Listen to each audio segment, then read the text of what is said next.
신병교육대 28연대 2019년 가을 단풍이 붉게 물들어가는 계절이었어요. 하민정은 22살의 나이로 여군에 지원했죠. 대학 졸업 후 진로를 고민하던 중 안정적인 직업을 원했던 부모님의 권유로 선택한 길이었습니다. 야, 너 어젯밤에 봤어? 같은 생활관 동기인 김수진이 속삭이듯 말했어요. 세수를 하던 민정은 고개를 돌렸습니다. 뭘 봤는데? 복도 끝에 서 있던 여군 말이야. 완전 소름 끼치더라. 수진의 말에 다른 훈련병들도 하나둘 모여들었어요. 이미 소문이 돌고 있었던 모양이었죠. 아, 그 얘기? 나도 들었어. 밤마다 나타난다며? 맞아. 근데 누구인지 아무도 몰라. 말도 안 걸어. 혹시 다른 중대 애들 아니야? 아니야. 내가 확인해 봤는데 우리 연대에 그런 애 없어. 민정은 고개를 저었어요. 에이, 그냥 괴담 아니야? 훈련소에 오면 다들 그런 얘기 하나씩 만들어내잖아. 하지만 소문은 갈수록 구체적이 되어 갔어요. 복도 끝에 홀로 서 있는 여군, 누구와도 말하지 않는 그녀. 이름도 얼굴도 정확히 아는 사람은 없었지만 모든 훈련병이 그녀를 귀신 병사라 부르기 시작했습니다. 민정아, 너는 정말 안 무서워? 같은 소대의 박영희가 물었어요. 불침번을 서던 밤이었죠. 무서울 게 뭐 있어? 그냥 소문일 뿐이야. 하지만 민정도 점점 이상함을 느끼기 시작했어요. 밤늦게 화장실을 가는 길에 복도 모퉁이에서 누군가의 그림자를 본 것 같았거든요. 돌아보면 아무도 없었지만 뭔가 시선을 느끼는 듯한 기분이 들었어요. 분명히 봤어. 키도 우리와 비슷하고 군복도 제대로 입고 있었어. 최혜진이 단호하게 말했어요. 평소 거짓말을 하지 않는 성격으로 유명했죠. 그럼 대체 누구야? 왜 아무도 정체를 모르는 거야? 훈련이 시작된 지 한 달이 지났지만 여전히 그 여군의 정체는 미스터리였어요. 일부 훈련병들은 이미 전역한 선배의 영혼이라고 주장했고 또 다른 이들은 실종된 병사라고 말했죠. 어느 날 밤 민정은 갑자기 목이 말라 일어났어요. 생활관 밖으로 나가 정수기에서 물을 마시고 있는데 복도 끝에서 희미한 인기척이 들렸습니다. 고개를 돌려보니 정말로 누군가 서 있었어요. 어둠 속에서도 분명히 보였어요. 단정히 빗어넘긴 머리, 똑바로 선 자세, 그리고 축 처진 어깨. 민정은 숨을 죽이고 그 모습을 지켜봤어요. 저기, 민정이 조심스럽게 말을 걸어보려 했지만 그 순간 그 여군은 뒤돌아서서 복도 끝으로 사라졌어요. 다음 날 아침 민정은 다른 훈련병들에게 자신이 본 것을 말했어요. 정말 봤어? 어떻게 생겼어? 우리와 비슷한 나이 같았어. 그런데 뭔가 슬퍼 보였어. 그날부터 민정은 점점 더 자주, 더 가까이서 그 여군을 마주치게 되었어요. 처음엔 복도 끝에서만 보였던 그녀가 이제는 생활관 앞에서도 때로는 식당 구석에서도 나타났죠. 민정아, 너 요즘 좀 이상해. 맨날 딴 곳 쳐다보고. 수진이 걱정스러운 표정으로 말했어요. 아니야, 그냥 생각이 많아서. 하지만 민정은 알고 있었어요. 그 여군이 자신만을 따라다니고 있다는 것을. 그리고 그녀의 눈빛에서 절망과 분노를 동시에 읽을 수 있었다는 것을. 그날 밤은 유난히 추웠어요. 11월 중순 첫서리가 내린 날이었죠. 야간 보초를 서던 이등병 강미라가 갑자기 사라진 거예요. 미라야, 미라야. 같은 보초조였던 정수연이 다급하게 소리쳤어요. 불과 10분 전까지만 해도 함께 이야기를 나누고 있었는데 순식간에 자취를 감춘 거였죠. 뭐야, 화장실 간 거 아니야? 아니야. 분명히 여기 서 있었다고. 비상벨이 울렸어요. 연대 전체가 발칵 뒤집혔죠. 중대장부터 시작해서 모든 간부들이 긴급 소집되었고 훈련병들은 생활관에서 대기하라는 명령을 받았어요. 대체 무슨 일이야? 미라가 진짜 사라진 거야? 생활관 안은 술렁거렸어요. 평소 조용하던 미라가 갑자기 사라진다는 게 믿기지 않았거든요. 더욱이 밤중에 보초를 서다가 흔적도 없이 사라진다는 건 혹시 그 귀신 병사 때문이야? 수진이 떨리는 목소리로 물었어요. 모든 훈련병들의 얼굴이 하얗게 질렸죠. 수색이 시작되었어요. 연대 곳곳을 뒤지기 시작했죠. 생활관, 식당, 교육장, 심지어 폐쇄된 구역까지 샅샅이 뒤졌어요. 하지만 미라는 어디에도 없었어요. 새벽 5시쯤 드디어 미라를 발견했어요.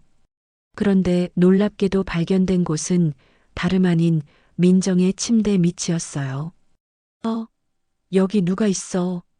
정수연이 소리쳤어요. 침대 밑에서 웅크리고 있는 미라를 발견한 거였죠.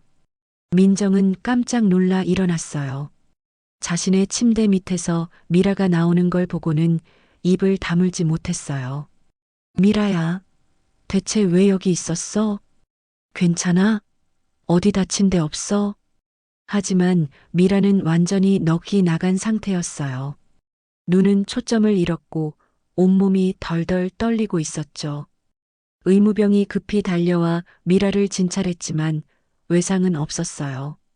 미라야, 무슨 일이 있었어? 어디 갔다 온 거야? 중대장이 부드럽게 물었지만 미라는 계속 중얼거리기만 했어요. 누가 나를 끌고 갔어요. 누가 끌고 갔다고? 같은 여자였어요. 우리와 같은 군복을 입은. 그 말을 들은 순간 생활관 안이 조용해졌어요.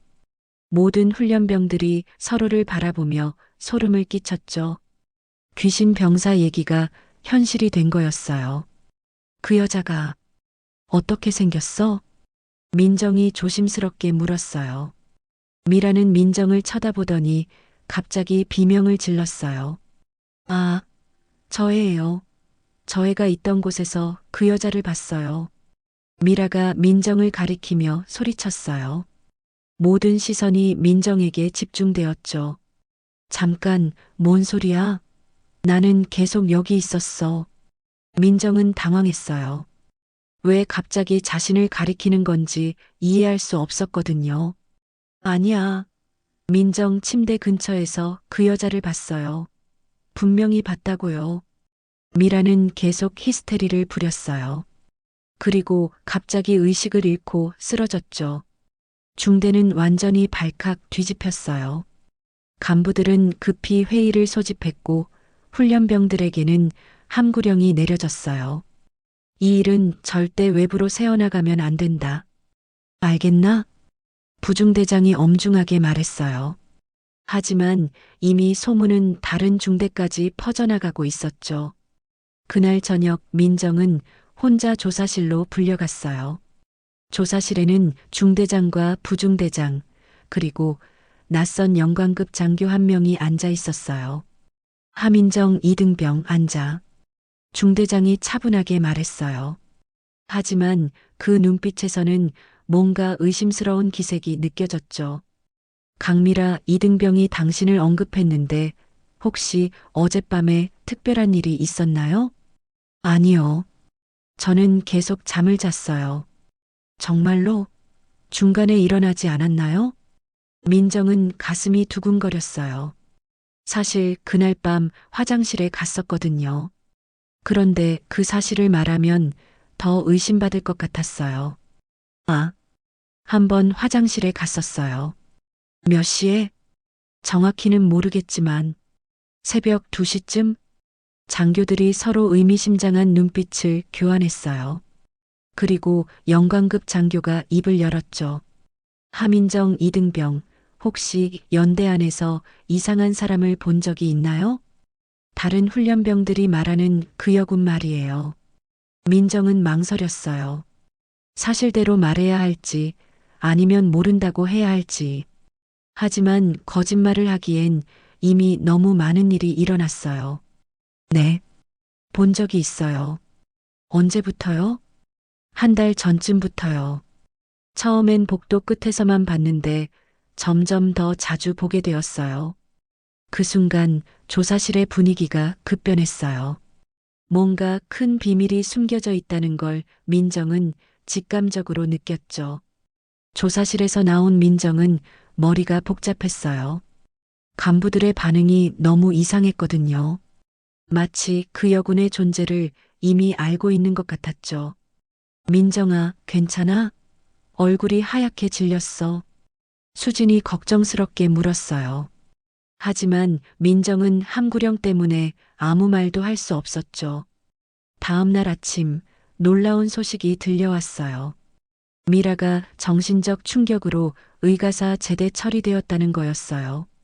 불과 하루 만에 모든 절차가 끝났죠. 너무 빨리 처리되는 거 아니야? 그러게. 보통 의가사 제대는 몇 주 걸리잖아. 훈련병들 사이에서 수군거림이 일어났지만 간부들은 이 화제를 꺼내는 것조차 금지했어요. 마치 미라라는 사람이 처음부터 존재하지 않았던 것처럼 말이죠.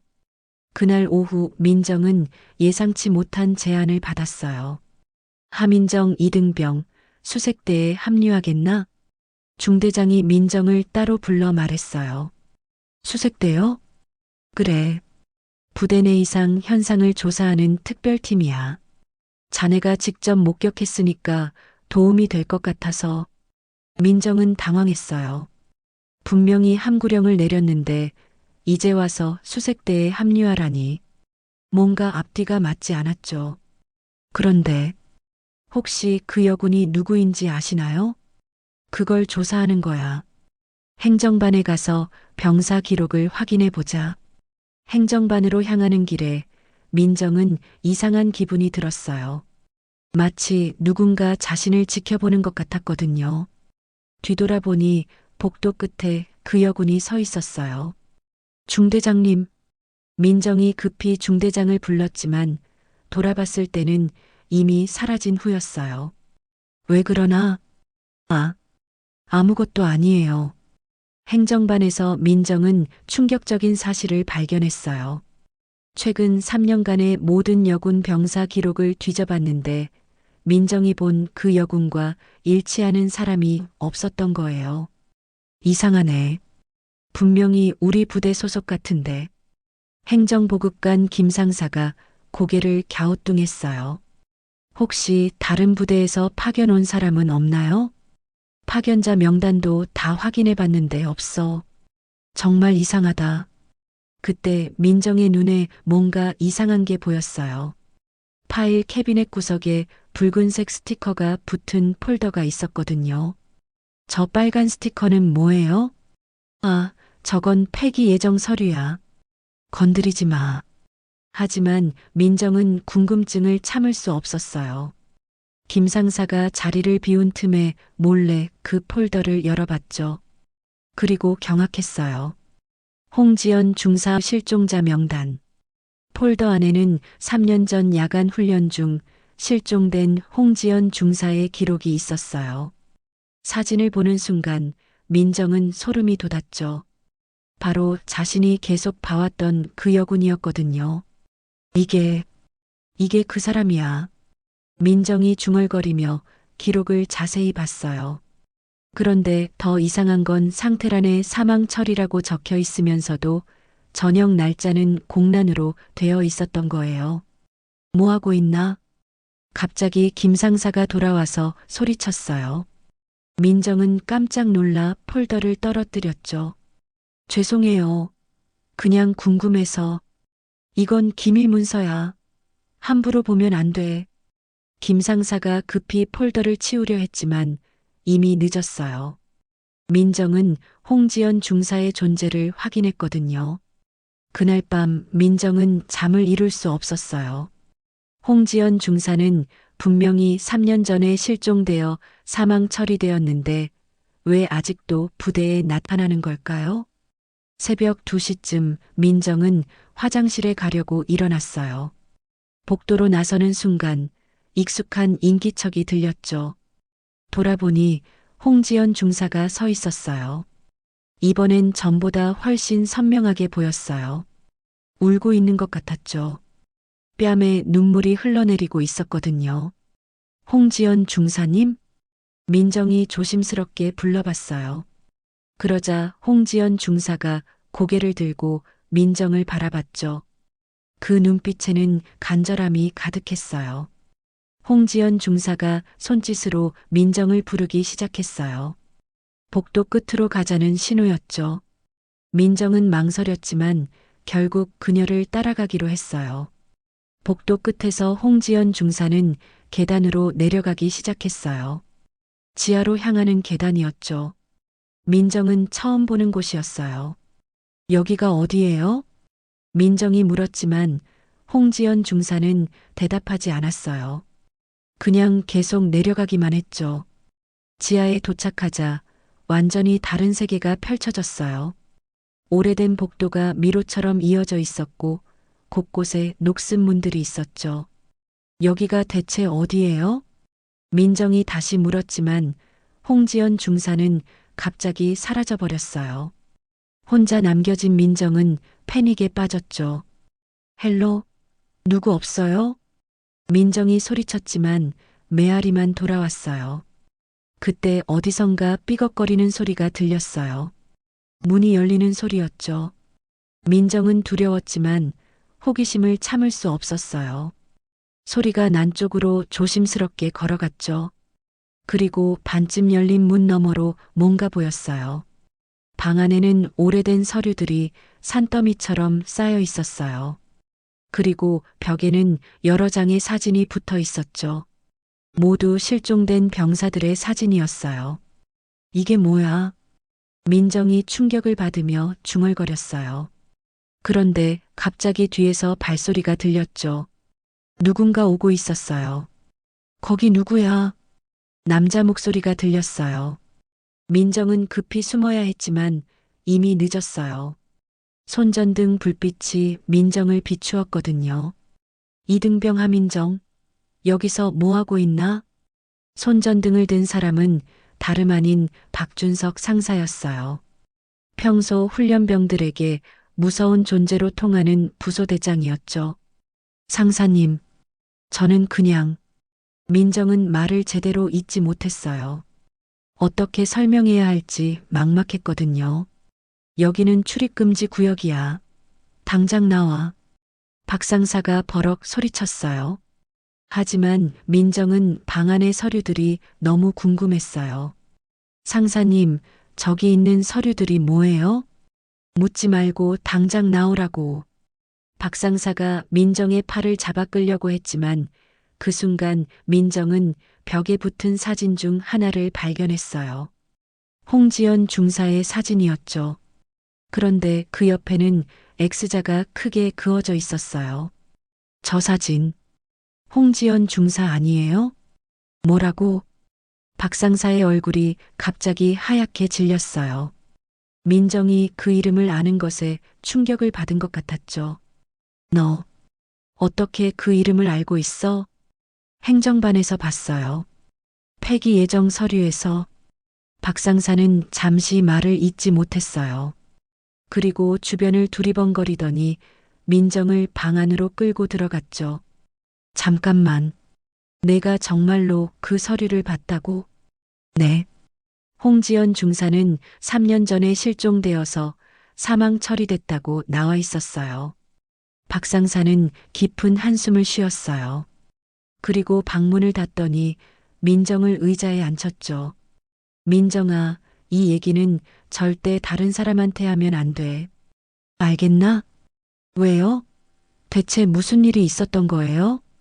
박상사는 망설이다가 입을 열었어요. 홍지연 중사는 정말로 사라졌어. 하지만 사망한 게 아니야. 그럼 어디 있는 거예요? 그걸 우리도 모르겠어. 3년째 찾고 있는데. 민정은 이해할 수 없었어요. 어떻게 부대 안에서 사람이 사라질 수 있을까요? 상사님, 그럼 제가 본 건 너도 봤구나. 다른 애들처럼. 박 상사의 표정이 어두워졌어요. 마치 큰 비밀을 털어놓는 것 같았죠. 실은 홍지연 중사 실종 사건은 이번이 처음이 아니야. 그 전에도 몇 명이 더 사라졌어. 몇 명이나요? 정확히는 모르겠어. 기록들이 모두 폐기되거나 은폐되었거든. 민정은 소름이 돋았어요. 대체 이 부대에서 무슨 일이 벌어지고 있는 건지 점점 무서워졌죠. 상사님, 그럼 홍지연 중사는 왜 사라진 거예요? 박 상사는 잠시 망설이더니 충격적인 얘기를 꺼냈어요. 지연이는 고발하려고 했어. 고발이요? 당시 대대장이었던 김대령의 성추행을 말이야. 민정은 숨이 멎는 것 같았어요. 군대 내 성추행 사건, 그리고 그것을 고발하려던 피해자가 실종되었다는 것. 지연이가 증거를 모으고 있었는데 갑자기 야간 훈련 중에 사라진 거야. 그럼 누군가 일부러 쉿! 박 상사가 급히 민정의 입을 막았어요. 복도에서 발소리가 들리고 있었거든요. 누구야? 거기 누가 있어? 익숙한 목소리였어요. 김 상사의 목소리였죠.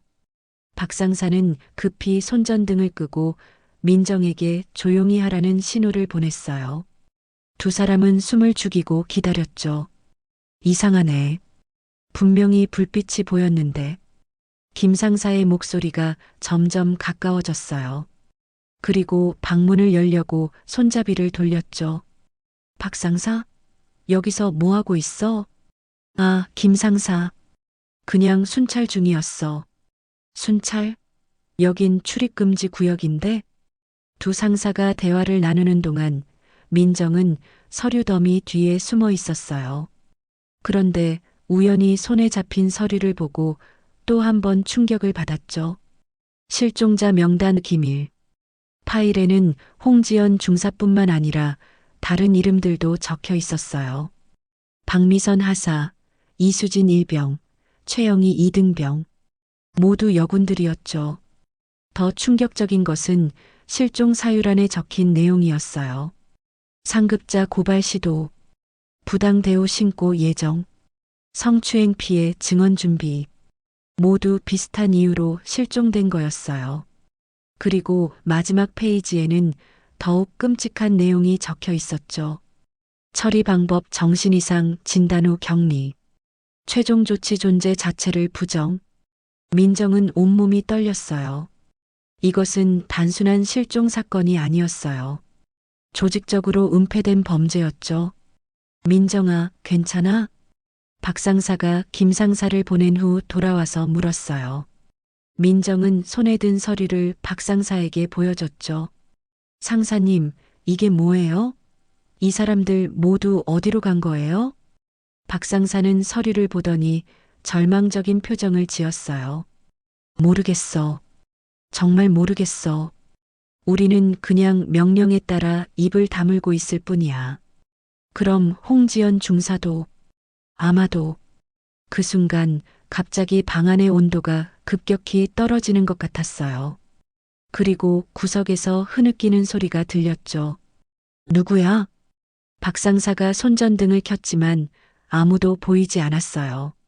하지만 민정은 알고 있었어요. 홍지연 중사가 여기 있다는 것을. 지연 중사님?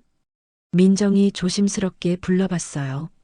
그러자 구석에서 희미한 그림자가 움직이는 게 보였죠. 민정아, 정말 보여? 네. 저기 있어요. 박 상사는 아무것도 볼 수 없었지만 민정에게는 홍지연 중사가 선명하게 보였어요. 그리고 그녀가 뭔가 말하려고 하는 것 같았죠. 도와줘. 희미하지만 분명히 들렸어요. 홍지연 중사의 간절한 목소리가. 상사님, 우리가 홍지연 중사를 도와야 해요. 어떻게? 진실을 밝혀야 해요. 이 모든 은폐를 폭로해야 한다고요.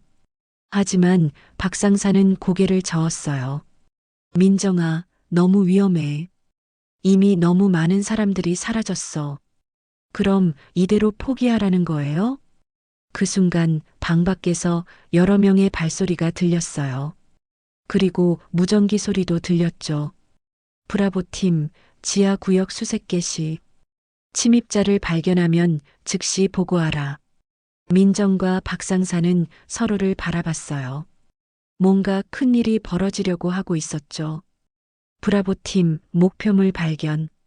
지하 3층 보관실에서 민간인 한 명과 박상사 확인됨.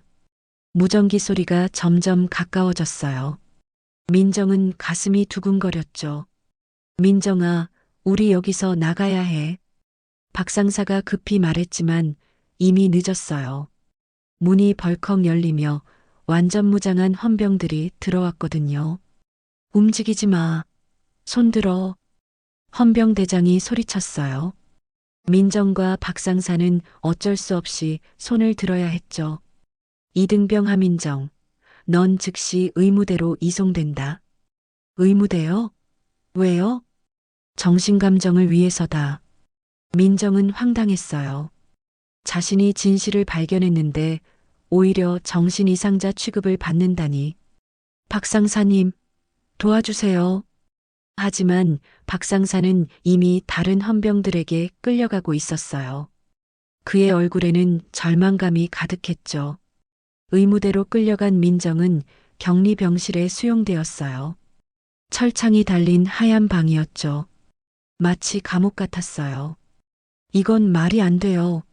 저는 아무 잘못도 하지 않았어요. 민정이 소리쳤지만 아무도 대답하지 않았어요. 며칠이 지났을까요?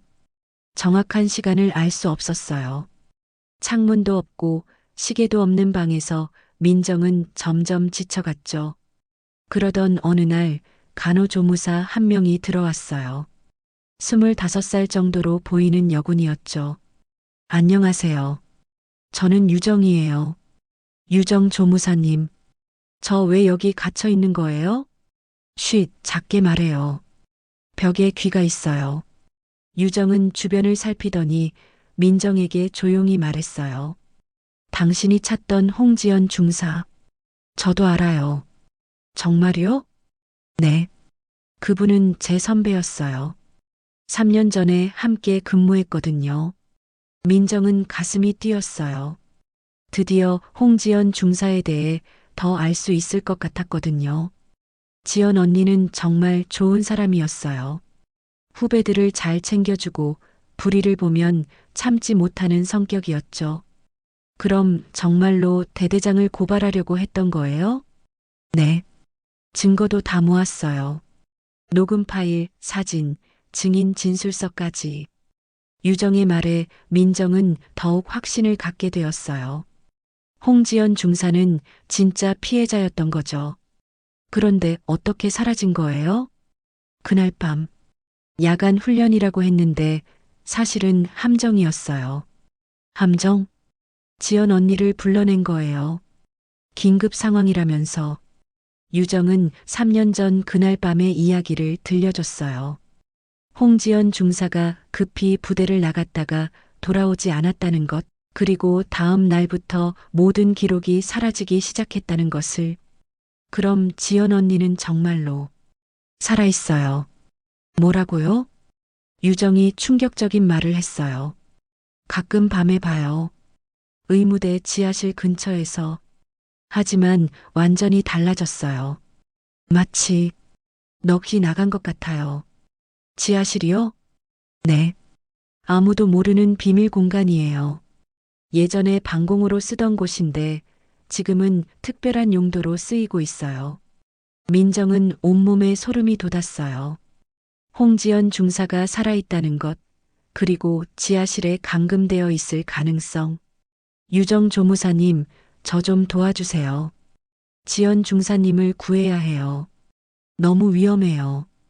이미 몇 명이 더 사라졌어요. 그래도 우리가 하지 않으면 누가 해요? 유정은 망설이더니 고개를 끄덕였어요. 알겠어요. 하지만 조건이 있어요. 뭔 조건이요? 절대 저를 엮지 마세요. 저도 가족이 있어요. 그날 밤 11시 유정이 병실 문을 살짝 열어줬어요. 지금이 기회예요. 야간 당직 간호사가 화장실에 갔어요. 고마워요, 유정 조무사님. 조심해요. 그리고 만약 잡히면 저는 몰라요. 민정은 조용히 병실을 빠져나왔어요. 복도는 어두웠고 정적만이 흘렀죠. 의무대 지하로 내려가는 계단을 찾기 시작했어요. 의외로 쉽게 찾을 수 있었어요. 의무대 뒤편에 있는 비상계단이었죠. 하지만 문에는 출입금지라는 팻말이 붙어 있었어요. 지연 중사님, 정말 여기 있는 걸까? 민정은 조심스럽게 문을 열었어요. 삐걱 소리가 너무 크게 났지만 어쩔 수 없었죠. 지하로 내려가니 완전히 다른 세계였어요. 습기찬 공기와 곰팡이 냄새가 코를 찔렀죠. 그리고 어디선가 희미한 신음소리가 들려왔어요. 으아. 여자의 목소리였어요. 민정은 그 소리를 따라갔죠. 복도 끝에 있는 철문에서 소리가 나고 있었어요. 지연 중사님? 민정이 조심스럽게 불러봤어요. 그러자 안에서 움직이는 소리가 들렸죠. 누구세요? 약하지만 분명한 여자 목소리였어요. 민정은 가슴이 뛰었죠. 저는 하민정 이등병이에요. 지연 중사님을 찾고 있어요. 민정이라고 했나요? 네. 중사님이세요? 철문 너머로 손이 나왔어요. 너무 말랐고 상처투성이었죠. 민정은 그 손을 잡았어요. 도와주세요. 저를 여기서 꺼내주세요. 홍지연 중사의 목소리는 간절했어요. 3년 동안 이곳에 갇혀 있었던 거였죠. 중사님, 문은 어떻게 열어요? 열쇠는 간수실에 있어요. 하지만 위험해요.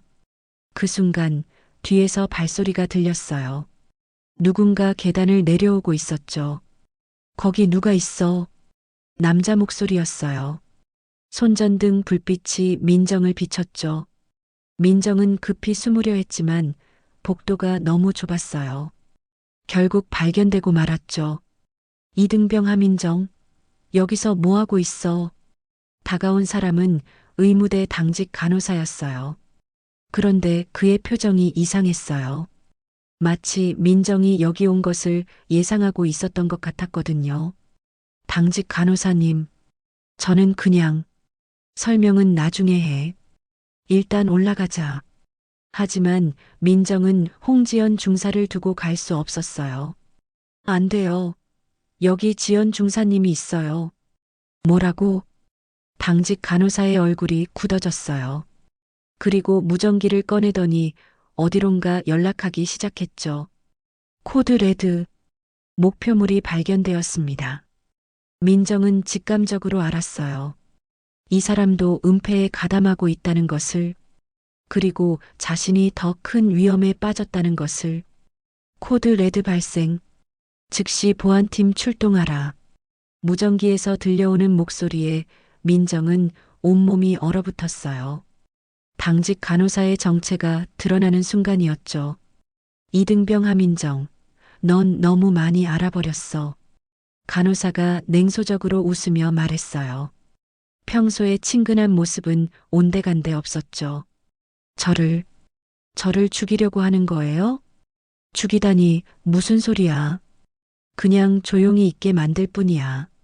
그 순간 지하실 곳곳에서 발소리가 들려왔어요. 보안팀이 몰려오고 있는 것 같았죠. 민정은 절망적이었어요. 민정아, 이리 와. 갑자기 뒤에서 유정의 목소리가 들렸어요. 유정이 비상계단 쪽에서 손짓하고 있었죠. 유정 조무사님? 빨리. 시간이 없어. 민정은 재빨리 유정 쪽으로 뛰어갔어요. 당직 간호사가 뒤쫓아왔지만 유정이 미리 준비해둔 소화기를 터뜨려 시야를 가렸죠. 이쪽으로. 유정이 민정의 손을 잡고 다른 통로로 뛰어들었어요. 민정이 몰랐던 비밀 통로였죠. 여기가 어디예요? 옛날 방공호 연결 통로야. 부대 밖으로 나갈 수 있어. 두 사람은 어둠 속을 헤치며 달렸어요. 뒤에서는 추격자들의 소리가 점점 가까워지고 있었죠. 유정 조무사님, 왜 도와주시는 거예요? 위험하다고 하셨잖아요. 지연 언니가 꿈에 나타났어. 도와달라고. 유정의 말에 민정은 소름이 돋았어요. 홍지연 중사가 꿈에까지 나타나서 도움을 요청했다니. 한참을 달린 후 두 사람은 부대 외곽의 숲에 도착했어요. 숨이 차서 더 이상 뛸 수 없었죠. 후, 후. 이제 어떻게 해요? 박소령을 찾아가야 해. 박소령이요? 유정이 놀라운 얘기를 꺼냈어요. 박소령은 3년 전 홍지연 중사 실종 사건의 유일한 목격자야. 지금은 예비역이 되어서 근처 마을에 살고 있어. 정말요? 그럼 진실을 알고 있는 거네요. 그래. 하지만 지금까지 입을 다물고 있었어. 너무 무서워서. 새벽까지 숨어 있다가 두 사람은 마을로 향했어요. 박소령의 집은 산기슭에 있는 작은 한옥이었죠. 똑똑똑. 민정이 조심스럽게 문을 두드렸어요. 한참 후에 문이 열렸는데 나온 사람은 50대 중반의 남자였어요. 머리는 반백이었고 얼굴에는 깊은 주름이 패여 있었죠. 누구세요? 박소령님이시죠? 저희는. 들어와. 빨리. 박소령은 주변을 살피더니 두 사람을 안으로 들여보냈어요. 마치 누군가 따라올 것을 예상하고 있는 것 같았죠. 유정이구나. 오랜만이야. 소령님, 이분은 함인정 이등병이에요. 홍지연 중사에 대해 알고 싶어 해요. 지연이를. 박소령의 얼굴이 일그러졌어요. 고통스러운 기억이 되살아나는 것 같았죠. 소령님, 3년 전에 무슨 일이 있었는지 알려주세요. 민정이 간절하게 부탁했어요. 박소령은 긴 한숨을 쉬더니 입을 열었어요. 그날 밤, 나는 당직 근무 중이었어. 그런데 김대령이 급히 지연이를 불러냈지. 김대령이요? 당시 대대장이었어. 지연이가 자신을 고발할 준비를 하고 있다는 걸 알고 있었지. 박소령의 증언은 충격적이었어요. 김대령이 홍지연 중사를 따로 불러내서 회유하려 했다는 것, 하지만 홍지연 중사가 거부했다는 것. 그래서 어떻게 됐어요? 김대령이 화를 내면서 지연이를 억지로 끌고 갔어. 나는 막으려 했지만 박소령이 손을 들어 보였어요. 오른손이 기형적으로 굽어 있었죠. 김대령의 부하들이 나를 제압했어. 손목이 부러졌지. 그럼 지연 중사는 지하 감금실로 끌려갔어. 그리고 그 이후로 계속 거기 있어. 민정은 자신이 본 것이 맞았다는 걸 확신했어요. 소령님, 그럼 지연 중사가 정말 살아있는 거예요? 그래. 하지만 박소령의 목소리가 떨렸어요. 정신이 많이 망가졌어. 3년 동안 그 좁은 곳에 갇혀 있으면서. 그럼 왜 지금까지 신고하지 않으셨어요? 신고했어. 하지만 모두 묵살됐지. 오히려 나를 정신이상자로 몰아갔어. 박소령은 서랍에서 두꺼운 파일을 꺼냈어요. 이게 증거야. 3년 동안 모은 모든 자료가 들어있어. 민정이 파일을 열어보니 놀라운 내용들이 가득했어요. 사진, 녹음 파일, 증인 진술서. 소령님, 이걸로 고발할 수 있지 않아요? 혼자서는 불가능해. 저들이 너무 조직적이야. 그럼 어떻게 해야 해요? 박소령이 민정을 바라봤어요.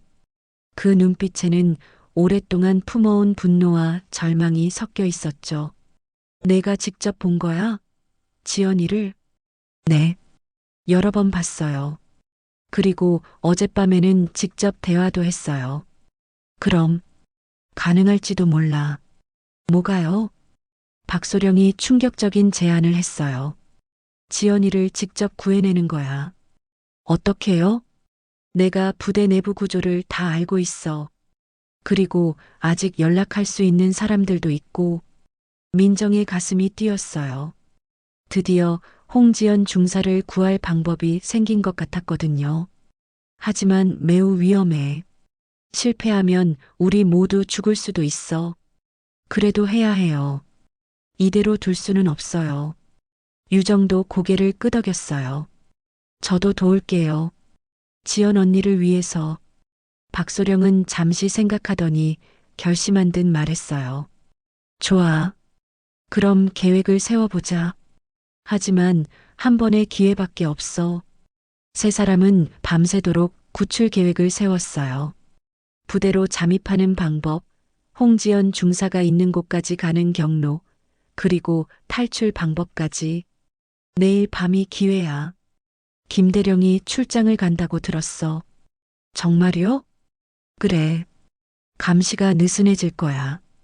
다음 날 저녁 세 사람은 부대 근처에서 대기했어요. 민정의 심장은 너무 빨리 뛰어서 터질 것 같았죠. 준비됐나? 박소령이 물었어요. 민정은 고개를 끄덕였어요. 네. 지연 중사를 반드시 구해낼 거예요. 밤 11시. 부대는 고요했어요. 박소령이 말한 대로 김대령의 출장으로 경비가 평소보다 허술했죠. 지금이야. 박소령의 신호와 함께 세 사람은 움직이기 시작했어요. 박소령은 예전 기억을 되살려 부대 뒤편의 철조망 구멍을 찾아냈죠. 여기로 들어가면 돼. 조심해. 철사에 찢어질 수 있어. 민정이 먼저 구멍을 통과했어요. 군복이 찢어지는 소리가 났지만 신경 쓸 겨를이 없었죠. 유정아, 내가 먼저 의무대로 가서 당직자를 유인해. 알겠어요. 유정이 의무대 쪽으로 사라진 후 박소령과 민정은 지하실로 향했어요. 어젯밤 민정이 왔던 그 길이었죠. 소령님, 정말 여기서 3년 동안 지연 중사가. 그래. 상상도 못할 고통을 겪었을 거야. 지하실에 도착하자 박소령은 벽에 숨겨진 비상 열쇠를 찾아냈어요. 3년 전부터 알고 있던 비밀이었죠. 지연아, 지연아, 나야. 박소령이야. 철문 너머로 박소령이 조심스럽게 불렀어요. 소령님? 정말 소령님이세요? 홍지연 중사의 목소리가 들렸어요.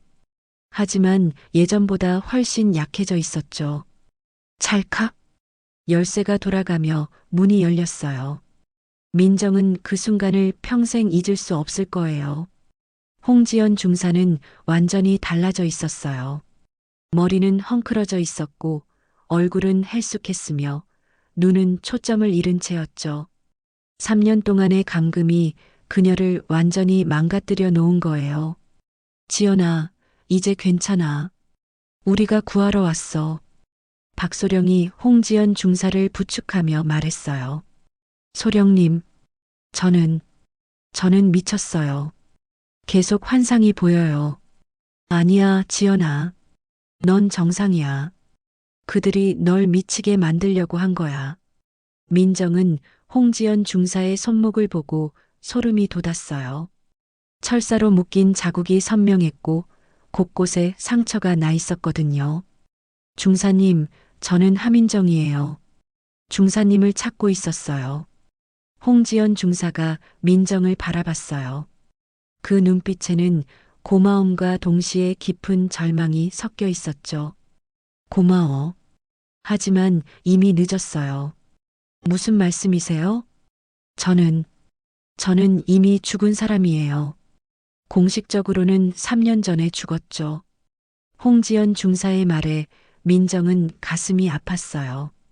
살아있지만 죽은 사람 취급을 받으며 지낸 3년이 얼마나 고통스러웠을까요? 지연아, 이제 모든 걸 폭로할 거야. 내가 겪은 일을 세상에 알릴 거야. 안 돼요. 그러면 더 많은 사람이 다칠 거예요. 그 순간 지하실에 발소리가 들렸어요. 여러 명이 계단을 내려오고 있었죠. 들켰어. 박소령이 다급하게 말했어요. 이런, 유정이가 실패한 건가? 민정은 절망적이었어요. 이제 와서 붙잡힐 수는 없었거든요. 여기 다른 출구는 없어요? 있어. 하지만 매우 위험해. 박소령이 벽에 환풍구를 가리켰어요. 간신히 한 사람씩 기어갈 수 있는 크기였죠. 지연아, 갈 수 있겠어? 모르겠어요. 다리에 힘이 없어요. 홍지연 중사는 3년 동안 제대로 걷지 못해서 근육이 많이 약해져 있었어요. 내가 업을게. 민정이 홍지연 중사를 업었어요. 생각보다 가벼웠죠. 제대로 된 식사를 못한 티가 났어요. 빨리 가자. 세 사람은 환풍구로 들어갔어요. 좁고 어두웠지만 어쩔 수 없었죠. 한참을 기어간 후 드디어 밖으로 나올 수 있었어요. 부대에서 꽤 떨어진 숲이었죠. 후, 이제 안전해. 박소령이 안도의 한숨을 쉬었어요. 하지만 홍지연 중사는 계속 떨고 있었어요. 중사님, 괜찮으세요? 무서워요. 또 잡혀갈까봐. 민정은 홍지연 중사의 손을 잡았어요. 얼음처럼 차가웠죠. 중사님, 이제 안전해요. 우리가 중사님을 지켜드릴게요. 정말, 정말로? 네. 그리고 중사님이 당한 일을 반드시 세상에 알릴 거예요. 홍지연 중사의 눈에서 눈물이 흘러내렸어요. 3년 만에 처음으로 희망을 본 것 같았죠. 고마워요. 정말 고마워요. 그때 유정이 숨을 헐떡이며 나타났어요. 민정아, 소령님, 유정아, 괜찮아? 네. 당직자를 화장실에 가둬놨어요. 하지만 오래 못 버틸 거예요. 박소령이 시계를 봤어요. 새벽까지 버텨야 해. 그럼 내 친구가 도와줄 거야. 친구요? 기자야. 이 사건을 보도할 준비를 하고 있어. 드디어 희망이 보이기 시작했어요. 하지만 아직 안전하지는 않았죠. 지연 중사님, 힘내세요. 조금만 더 버티면 돼요. 민정이 홍지연 중사를 격려했어요. 민정 씨, 저 때문에 너무 위험한 일에 휘말리게 해서 죄송해요. 아니에요. 당연한 일을 한 거예요. 홍지연 중사가 민정의 손을 꽉 잡았어요. 제가 꿈에서 당신을 본 적이 있어요. 꿈에서요? 네. 저를 구해줄 사람이라고 생각했어요. 민정은 소름이 돋았어요. 자신이 홍지연 중사를 계속 본 것도, 홍지연 중사가 꿈에서 자신을 본 것도 뭔가 운명적인 연결이 있었던 것 같았거든요. 중사님, 이제 정말 끝이에요. 우리가 해냈어요. 새벽 5시, 약속한 시간에 박소령의 친구인 기자가 나타났어요. 그리고 홍지연 중사의 증언을 녹화하기 시작했죠. 제 이름은 홍지연입니다. 3년 전 저는 상관의 성추행을 폭로하려다가 홍지연 중사의 떨리는 목소리가 새벽 공기를 가르며 울려 퍼졌어요. 마침내 진실이 세상에 드러나는 순간이었죠. 중사님, 정말 용기 있으세요. 민정이 말했어요. 홍지연 중사는 고개를 끄덕이며 민정에게 손을 내밀었어요. 고마워요, 민정 씨. 당신이 없었다면. 민정도 그 손을 잡았어요. 두 여군의 손이 맞잡힌 순간 마침내 모든 어둠이 걷히는 것 같았어요. 홍지연 중사의 증언이 언론에 공개된 지 사흘 후 대한민국 전체가 발칵 뒤집혔어요. MBC 뉴스데스크에서 특별 기획으로 다룬 이 사건은 사회 전체에 엄청난 충격을 주었죠. 이것은 단순한 개인의 일탈이 아닙니다. 조직적이고 체계적인 은폐 범죄입니다. 앵커의 목소리가 전국 안방에 울려 퍼졌어요. 민정은 병원에서 홍지연 중사와 함께 뉴스를 보고 있었어요. 홍지연 중사는 3년 만에 처음으로 밝은 표정을 지었죠. 민정 씨, 정말 해냈네요. 우리가 해낸 거예요, 중사님. 그 순간 병실 문이 열리며 간호사가 들어왔어요. 홍지연 중사님, 면회객이 오셨어요. 누구죠? 문 밖에서 나타난 건 놀랍게도 국정감사 특별위원회 위원장이었어요. 국회의원 배지를 단 50대 여성이었죠. 안녕하세요. 저는 국회 국정감사특별위원회 위원장 이미경입니다. 국회의원님이 왜 여기에? 이미경 위원장은 홍지연 중사의 손을 잡으며 말했어요. 용기를 내주셔서 고맙습니다. 덕분에 우리가 뒤늦게나마 진실을 밝힐 수 있게 되었어요. 위원장은 충격적인 소식을 전했어요. 홍지연 중사의 증언을 계기로 국정감사가 시작되었고 연쇄적으로 다른 피해자들이 나오기 시작했다는 거였어요. 현재까지 12명의 추가 피해자가 신고했습니다. 모두 비슷한 패턴이에요. 12명이나요? 네. 그리고 이 사건은 28년대만의 문제가 아닙니다. 다른 부대에서도 유사한 사례들이 발견되고 있어요. 민정은 소름이 돋았어요. 자신들이 발견한 것이 빙산의 일각에 불과했다는 뜻이었거든요. 일주일 후 국정감사장에서는 역사적인 장면이 펼쳐졌어요. 홍지연 중사가 증인으로 출석해서 자신이 겪은 일을 생생하게 증언했죠. 존경하는 국회의원님들, 저는 3년 동안 죽은 사람으로 살아왔습니다. 홍지연 중사의 목소리는 떨렸지만 또렷했어요. 성추행을 당했다고 신고하려던 순간 저는 모든 것을 잃었습니다. 이름도 존재도 심지어 인간으로서의 존엄까지. 증언이 계속될수록 국감장의 분위기는 숙연해졌어요. 몇몇 국회의원들은 눈물을 훔쳤죠. 그런데 하민정 이등병이 나타났습니다. 저를 포기하지 않고 끝까지 찾아준 그 용기가 저를 다시 살려냈어요. 민정도 증인으로 출석했어요. 22살의 어린 나이에 국정감사장에 서기까지의 과정이 믿기지 않았죠. 의원님들, 저는 그냥 옳은 일을 했을 뿐입니다. 하지만 그 옳은 일이 얼마나 어려운 일인지 우리 모두 알고 있습니다. 국감위원장의 말에 방청석에서 박수가 터져 나왔어요. 이틀 후 폭탄 선언이 터졌어요. 국방부는 오늘 28연대 해체를 발표합니다. 국방부 장관의 브리핑이었어요. 또한 이 사건과 관련된 모든 간부는 즉시 전역 조치하며 사법기관에 수사를 의뢰하겠습니다. 김대령을 비롯한 관련자들이 줄줄이 체포되었어요. 박상사도 증언에 협조한 공로로 불기소 처분을 받았죠. 한 달 후 민정은 전역 명령을 받았어요. 하지만 이번에는 불명예 전역이 아닌 모범 전역이었죠. 하민정 이등병, 수고 많았다. 새로 부임한 중대장이 민정에게 감사패를 전달했어요. 중대장님, 저는 그냥 아니다. 자네가 보여준 용기와 정의감은 모든 군인의 본보기가 될 것이다. 저녁식 당일 홍지연 중사도 병원에서 퇴원해서 참석했어요. 많이 좋아진 모습이었죠. 민정아, 정말 고마워. 중사님도 수고 많으셨어요. 두 사람은 마지막으로 포옹했어요. 함께 어둠을 뚫고 나온 동지였죠.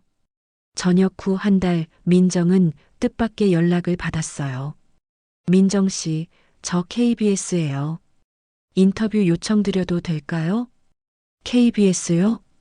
이미경 국회의원의 추천으로 민정의 이야기가 다큐멘터리로 제작되기로 한 거였어요. 침묵을 깬 용기라는 제목으로 방송될 예정입니다. PD의 말에 민정은 어리둥절했어요. 제가 뭐 대단한 일을 한 건 아닌데요. 아닙니다. 당신이 보여준 용기가 이 사회를 바꾸고 있어요. 정말로 그랬어요. 홍지연 중사 사건을 계기로 군대 내 성폭력 신고센터가 새롭게 만들어졌고 피해자 보호제도도 대폭 강화되었죠. 다큐멘터리 방송 후 민정에게는 전국에서 감사 인사가 쏟아졌어요. 딸아, 내가 자랑스럽다. 아버지의 말에 민정은 눈물이 났어요. 아빠, 저는 그냥 제가 할 일을 했을 뿐이에요. 그 제가 할 일을 하는 게 얼마나 어려운 일인지 아빠는 알고 있다. 2020년 봄 민정은 뜻밖의 소식을 들었어요. 민정 씨, 저예요. 지연이에요. 전화 너머 홍지연의 목소리는 밝았어요. 중사님, 어떻게 지내세요? 좋아요. 그런데 좋은 소식이 있어요. 홍지연은 민정과 함께 인권단체를 만들기로 했다고 말했어요. 침묵을 깬 용기라는 이름으로요. 어떠세요? 정말요? 좋아요. 두 사람은 다시 만나 새로운 시작을 준비했어요. 이번에는 더 많은 사람들을 도와주기 위해서요. 민정 씨, 우리가 함께라면 뭐든 할 수 있을 것 같아요. 저도요, 지연 언니. 이제 둘은 서로를 이름으로 부르는 친구가 되었어요. 몇 년 후 침묵을 깬 용기재단은 대한민국에서 가장 신뢰받는 인권단체가 되었어요. 홍지영과 민정은 전국을 다니며 강연을 하고 피해자들을 도왔죠. 여러분 기억하세요.